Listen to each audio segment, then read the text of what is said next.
Hello everyone. Back again with film recaps. In this video, I'm going to recap one of the thriller suspense films from 2014, titled No Good Deed. Before we get to the storyline, I'd like to wish everyone a happy and great day. Without further ado, let's get straight to the storyline. The movie opens with a chilling news report about a notorious criminal, Colin Evans. Once the prime suspect in the horrifying disappearance and presumed murder of 5 young women, Colin was arrested, but managed to slip through the fingers of law enforcement, evading capture for months. But his freedom came to a brutal end after a violent bar fight turned deadly, leading to the murder of a man. Though the 5 women's fates were never officially tied to him, Colin was convicted for the bar killing and sentenced to 15 years in prison. Now, after serving just 5 years, this dangerous man is eligible to request parole. In the present, Colin is at the courthouse, giving testimony to the parole board members. He claims that bar fights often get out of hand, and he could have easily died that day. He also expresses his regret for that man's death, saying he's now a humble and changed man. Unfortunately, his carefully crafted facade cracks when one of the board members, a doctor, steps in. He reveals that Colin is a skilled liar, extremely intelligent, who becomes violent whenever things do not go his way. Moreover, the doctor highlights the bar fight, where Colin beat the guy to death, simply because the man looked his girlfriend in the eye. Upon hearing this, an upset Colin tries to intervene but is ordered to sit down. The doctor lets other members decide freely, but mentions that the families of the 5 women are gathered outside, praying that Colin will not be released. This makes Colin even angrier, and, in the end, the chairman informs Colin that the vote must be unanimous, and his parole will not be reconsidered for another 5 years. Later, Colin is being transported back to prison in a van, accompanied by a guard and a driver. But on the way, he appears to have a bloody nose and asks for help. The guard approaches to give him a tissue, but Colin seizes the opportunity to grab his gun and point it at his head. The driver, now on high alert, immediately draws his own weapon, but Colin calmly tells him to put the gun down, saying he doesn't want any trouble, he just wants to get out of here.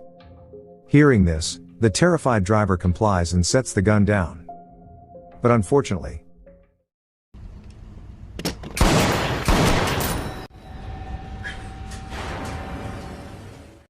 Colin wastes no time in shooting both of them in cold blood. In the following scene, we meet a woman named Terry, who's doing her best to balance life with her daughter Ryan, and newborn, Sam. Some workers are renovating her house, but they leave early, because a storm is approaching. Moments later, her best friend, Meg, arrives and notices how overwhelmed Terry is with everything on her plate. She comments that Terry's husband, Jeffrey, should show more appreciation, and put in more effort in their relationship. At this point, Jeffrey returns home.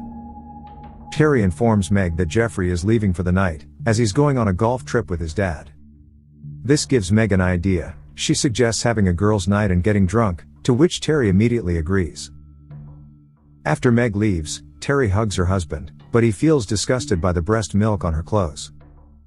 It is evident that their marriage is going through a rough patch, as Jeffrey barely pays attention to his wife. Nonetheless, he reassures her that he loves her, but reluctantly agrees when she suggests going on a trip. Meanwhile, we see Colin sitting in a car and stalking a woman named Alexis. She arrives at a cafe and meets up with a guy, which makes Colin visibly jealous. Sometime later, Alexis returns home, and Colin follows her inside. Shock washes over her, and it turns out the two were lovers before he went to prison. Colin apologizes for his actions, saying that he missed her deeply, and wants to get back together.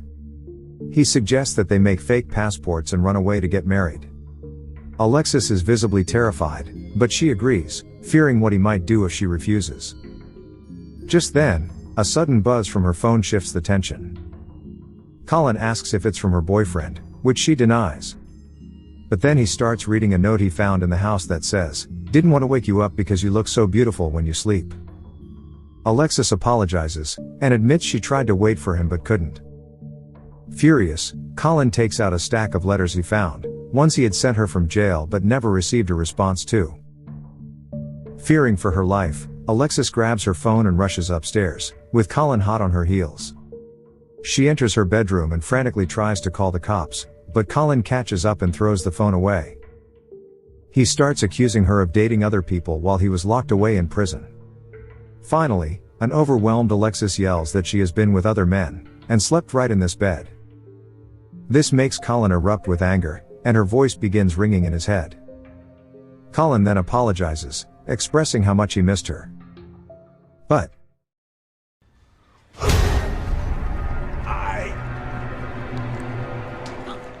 he also snaps her neck before violently striking her, until the poor woman dies. Later that night, a heavy storm begins to brew, and we see Colin driving through the pouring rain. He recalls what the doctor said earlier in the courtroom, which intensifies his anger. This causes him to lose control of his vehicle and crash into a tree. Colin, who is slightly injured, steps out of the car. The vicious man begins walking through the storm, until he comes across a house. Elsewhere, we see Terry preparing dinner at her house when she hears the doorbell ring. She goes to open the door, and is shocked to see this strange man, who is none other than Colin. He explains that he got into a minor accident, and asks for her phone to call a tow truck. Being kind, Terry gives him a phone, and Colin pretends to call someone. He then explains that the truck will take some time to arrive, and decides to wait outside in the rain. But as he's about to leave, Terry feels bad for him, and invites him into the house, which he agrees to. Terry notices a wound on his forehead, and grabs a first aid kit to treat it. She even introduces him to her daughter, and Colin asks if she's her only child. Terry reveals that she also has a little boy, Sam, who is sleeping in the nursery. While she is treating his injuries, he asks about her husband, and Terry lies, claiming that he will be home shortly. Afterward, Terry gives Colin dry clothes, and he asks about her husband's profession. She reveals that he's a lawyer, and they met in law school.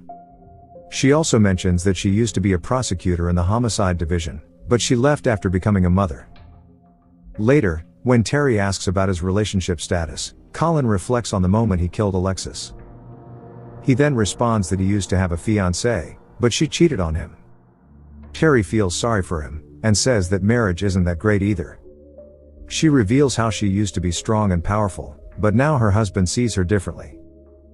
Upon hearing this, Colin begins to flatter her, telling her that she is still beautiful and fierce. Not long after, the doorbell rings, and Terry thinks it's the tow truck people.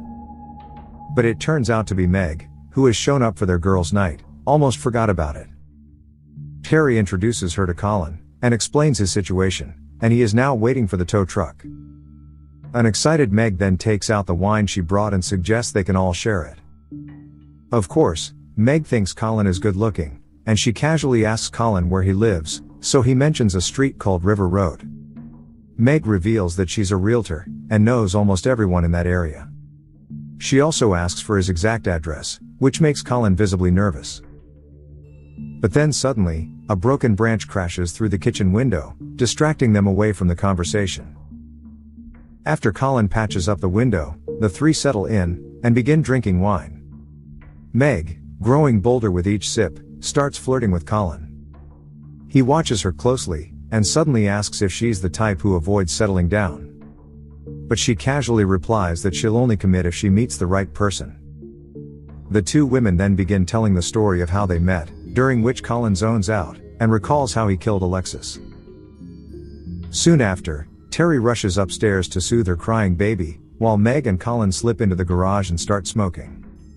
The mood is relaxed, until Meg suddenly turns to him, and asks if something is going on between him and Terry. Without hesitation, he says they're having an affair. A stunned Meg cannot believe Terry didn't tell her, so Colin tries to make her even more upset, by saying that Terry might not think of her as a best friend as she thought they were. Upon hearing this, Meg decides to find out the truth and calls for Terry. But Terry!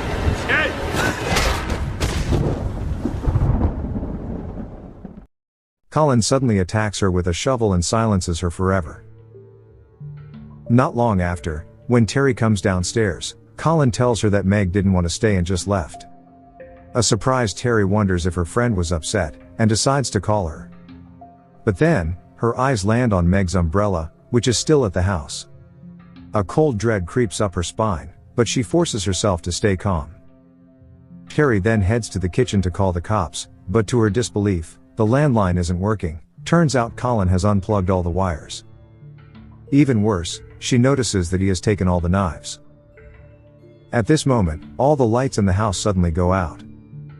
Terry calls out for Colin, but he is nowhere to be seen. When the lights return, the first thing she does is rush to check on her kids. Baby Sam is fine, but she finds Colin playing with Ryan in her room. Terry also notices the gun behind him, and urges him to leave her daughter alone. While putting Ryan to bed, Terry sees that Colin has given her daughter a necklace as a gift. She throws it back at the psycho, and leads him out of the room. While the two are heading downstairs, Terry grabs a fire extinguisher, and uses every ounce of her strength to attack Colin from behind. She rushes upstairs to grab her kids, but the psycho gets up and immediately orders her to put the kids back down, which Terry has no choice but to oblige. Following this, Colin points a gun at her, and forces her to go to the bathroom with him. He then strips naked, and calmly cleans himself up in front of her. Afterward, he grabs some clothes from the closet and urges Terry to put them on. He also threatens her with the gun, and humiliates her by forcing her to undress. Moments later, while Colin grabs something to wear,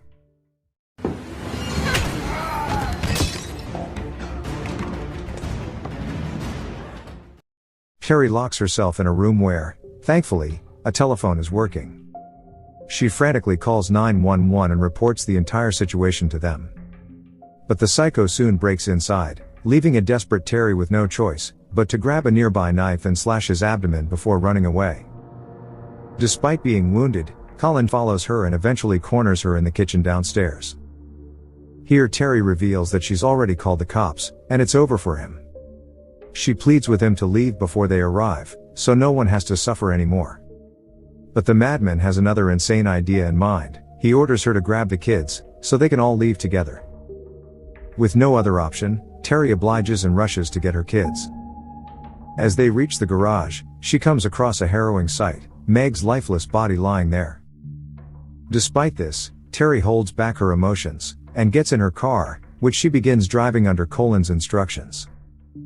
On the way, Terry tries to convince him that there's still time, as he can get out of the car and leave them alone. She claims the cops will eventually track her vehicle and find them, but an annoyed Colin orders her to shut up. Soon, Terry spots a police car in the distance and quickly flashes her lights when Colin doesn't look in front. Within moments, the sirens wail, and the patrol car speeds toward them, forcing her to pull over. When Colin sees this, he coldly warns Terry to stay calm and act normal, or the baby will suffer the consequences. An officer steps out of the car and begins to interrogate them. When he inquires about Colin's injury, the psycho claims it was caused by a tree branch that crashed through the window. But then, a bored Ryan innocently asks where her dad is, and when they are going home. The cop senses that something is definitely wrong, and asks Terry to step out of the car for a conversation. He then questions what's happening, but a frightened Terry claims that the man is actually her lover, and they're planning to spend time together since her husband is out of town. The cop says it's none of his business, but advises her not to involve the kids in this. He then asks if she deliberately flashed her lights to get his attention, and if her life is in danger. Meanwhile, Colin places Sam in the car seat and starts preparing his gun. Here Terry whispers to the cop that she can't say anything, and he understands the situation. But before he can do anything, Don't move. Stay right there! Colin shoots the cop to death. Terry watches in horror as Colin drags the officer's lifeless body into a ditch. He also accuses Terry of being responsible for the man's death, and forces her to drive away from the scene. Soon, Colin takes them to Alexa's house, where Terry puts the kids to bed in one of the rooms. She assures Ryan that there's nothing to worry about and that they're just having a sleepover. After that, Colin forces Terry into the bathroom, demanding she find a first aid kit to treat his wound. During this, she is shocked to see Alexis's dead body, so Colin introduces her to Alexis, explaining that she was his ex-fiancée who cheated on him. Just then, Terry's car begins ringing outside due to the heavy storm. Colin tries to turn it off using the keys, but it's not working. And so, he ties Terry's hands and feet, before heading outside to turn off the car manually. Moments later, Terry hears a phone ringing near Alexis' dead body. She desperately grabs a broken vase and saws through her restraints until she's finally free. But when she picks up the phone and hears the voice on the other end, she freezes in shock. It's Jeffrey. He says he's been waiting for her at the hotel all night, but she hasn't shown up. In a shocking twist, we learn that Jeffrey is the man Alexis has been dating, and Colin deliberately went to their house to confront him. Feeling betrayed, Terry tells her husband that his goddamn girlfriend is dead, and he's stunned to hear her voice. She insists he call the police and abruptly hangs up the phone. She then rushes to the children's room and decides to escape through the window. Terry uses a blanket as a rope in her desperate attempt to save herself and her children. When Colin returns and sees Terry missing, he rushes to the children's room, where he notices the blanket rope hanging from the window. And so, he hurries outside to catch up to them. However, it turns out to be just a ruse, as Terry and the kids are still in the house. She locks her children in a closet, and grabs a knife for self-defense before quietly heading upstairs. When Colin doesn't find her outside, he begins looking for Terry downstairs. Seeing this, she intentionally makes a noise and lures him toward her. And then, when he arrives upstairs, she plunges the knife in his already wounded abdomen. Here, Terry reveals that Jeffrey called Alexis, and she knows about their affair and why Colin did this. Just as he demands to know where Jeffrey is, Ryan suddenly appears, and Terry kicks his balls. The two get into an intense fight and, as he attempts to strangle her, Terry uses an object to knock him unconscious. But as the woman tries to leave, Colin wakes up again and grabs her feet. The two begin scuffling once more, during which Colin violently slams her. When it seems like all is over for Terry, she manages to reach Colin's gun and shoots the psycho several times, until he falls out the window, to his death. In the aftermath, several police cars show up outside the house, along with Jeffrey. The cheating husband immediately apologizes, and tries to explain that his relationship with Alexis was a mistake, and that she never meant anything to him. However, Terry realizes he was the reason she and her children were nearly killed.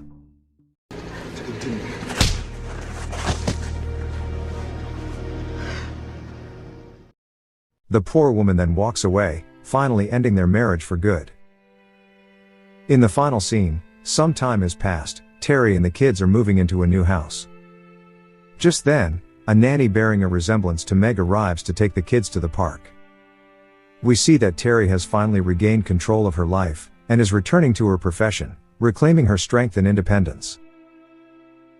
Okay guys, thanks for watching. See you again in the next video.